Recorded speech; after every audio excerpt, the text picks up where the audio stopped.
Imaginez vous réveiller et découvrir qu'une famille entière a disparu, et le seul indice est une piste qui ne mène nulle part.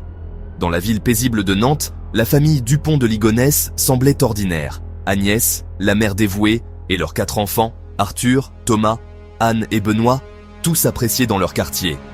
En avril 2011, la police de Nantes, en France, a fait une découverte choquante. 5 membres de la famille Dupont de Ligonnès, enterrés sous leur propre terrasse.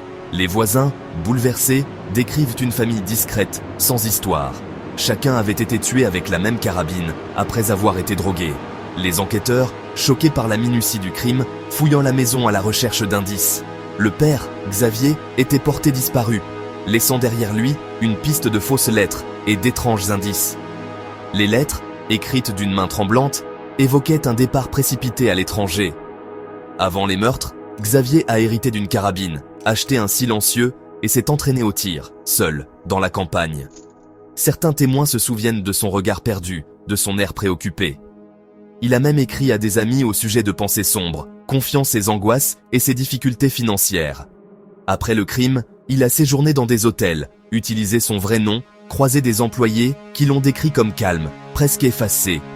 Il a été vu pour la dernière fois marchant dans les bois, un sac sur le dos, silhouette solitaire disparaissant dans la brume. Depuis, plus de 1700 signalements n'ont mené à rien. Les enquêteurs, épuisés, poursuivent la traque sans relâche. Était-ce un suicide ou une évasion planifiée? Les proches oscillent entre espoir et résignation. Pas de corps, pas de réponse, juste des questions. La famille, les amis et toute la France restent suspendus à ce mystère. 13 ans plus tard, le mystère hante toujours la France. Les visages des victimes, figés dans le temps, rappellent l'ampleur de la tragédie. Que pensez-vous qu'il est arrivé à Xavier Dupont de Ligonnès? Le mystère reste entier et la France attend toujours la vérité.